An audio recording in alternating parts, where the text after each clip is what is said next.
tahun 2024, dua sahabat, Akbar dan Vicky, tiba di Jakarta dengan semangat yang masih hangat. Mereka datang dari kota kecil di Jawa Barat, membawa koper, harapan, dan mimpi tentang kehidupan baru di ibu kota.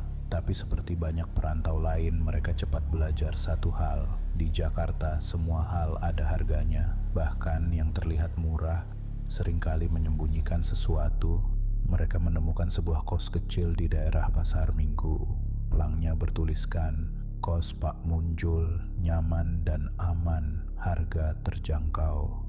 Harga sewanya hampir setengah dari rata-rata kos lain di sekitar situ. Akbar tersenyum waktu itu. Katanya mungkin ini rezeki anak rantau. Tapi Vicky sempat merasa aneh. Ia menatap cat kusam di dinding luar bangunan itu. Dan entah kenapa, udara di sana terasa lebih berat dari tempat lain. Kamar mereka tampak rapi dan luas. Lantainya bersih, tempat tidurnya masih baru. Bahkan ada lemari besar di pojok ruangan. Terlalu bagus untuk harga semurah itu. Saat mereka membuka lemari itu, udara dingin seperti keluar dari dalamnya. Di sana tergantung beberapa pakaian lama, seragam kerja, jaket lusuh, bahkan sepatu wanita yang masih ada noda tanahnya.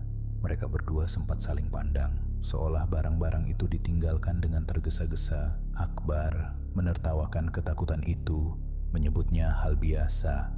Tapi malam itu, ketika mereka mematikan lampu dan mencoba tidur pertama kali, suara dari dalam lemari terdengar pelan, seperti sesuatu yang jatuh atau bergeser sendiri. Pagi-pagi berikutnya, bau bangkai memenuhi kamar. Tapi anehnya, sumbernya tidak pernah bisa ditemukan. Kadang hilang begitu saja, lalu digantikan aroma kembang 7 rupa. Mereka mulai terbiasa dengan hal-hal yang tidak masuk akal. Sampai suatu siang, Vicky yang sedang memasak nasi menemukan sesuatu. Saat membuka penanak nasi, di atas nasi yang baru matang itu tergeletak gumpalan rambut hitam panjang, basah, kusut, dan berbau. Akbar menuduh Vicky bercanda. Vicky marah. Hari itu, untuk pertama kalinya mereka berdua bertengkar. Tapi setelah itu, mereka berdua sadar mereka tidak tahu kenapa sebenarnya mereka marah. Seolah ada sesuatu yang mendorong mereka untuk saling membenci. Malam demi malam, suara aneh mulai muncul. Kadang seperti suara seseorang sedang mandi di kamar mandi umum, padahal hanya mereka berdua di sana. Suatu malam, Akbar terbangun. Lampu kamar mati. Dalam samar cahaya dari jendela, ia melihat seseorang berdiri di tepi kasurnya. Wajahnya pucat, tatapannya kosong. Ia memanggil nama Vicky, tapi Vicky sedang tertidur lelap di sebelahnya.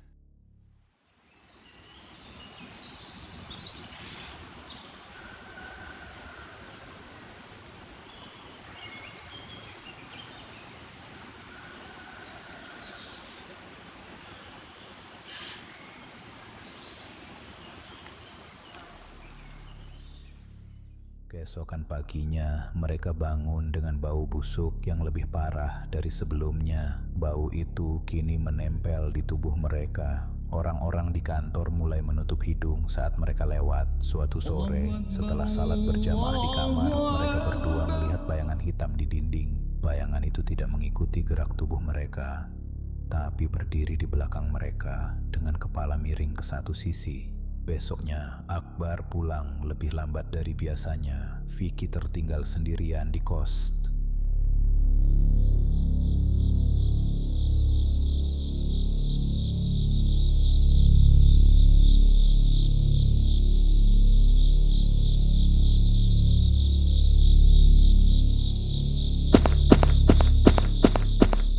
Malam itu, Vicky mendengar suara langkah banyak orang di luar kamar. Seperti ada yang berkerumun, melantunkan doa dan mantra dengan bahasa yang tak ia kenal. Ia menempelkan telinga ke pintu dan mendengar bisikan di baliknya. "Giliranmu malam ini." Sesuatu mengetuk pintu kamar 3 kali. Vicky berlari ke bawah tempat tidur, menahan napas. Tapi dari celah lantai, ia melihat kaki seseorang berkulit hitam legam, kuku panjang, berdarah. Akbar menemukan Vicky dini hari itu terduduk di pojok kamar, matanya kosong. Setelah dibawa keluar, mereka berdua pergi ke rumah salah satu tetangga lama kos itu. Seorang ibu tua yang dulu ikut membantu bersih-bersih di tempat itu. Ibu itu hanya berkata pelan, "Dulu pernah ada anak kos perempuan di kamar itu. Ia dibunuh oleh penghuni lama. Tubuhnya dikubur di bawah lantai lemari. Pak Munjul menanam sesuatu untuk menutupinya, supaya roh itu tenang. Tapi yang terjadi justru sebaliknya. Entitas itu tak tenang, ia terikat. Dan kini siapapun yang menempati kamar itu akan menjadi pengganti tubuhnya yang hilang." Pagi itu mereka pergi tanpa menoleh lagi. Kunci kamar dikembalikan begitu saja, pintu dibiarkan terbuka. Tapi ketika mereka sampai di terminal, ponsel Akbar bergetar. Di layarnya muncul notifikasi dari kamera CCTV mini yang sempat ia pasang di kamar. Rekaman terakhir menunjukkan kamar kosong.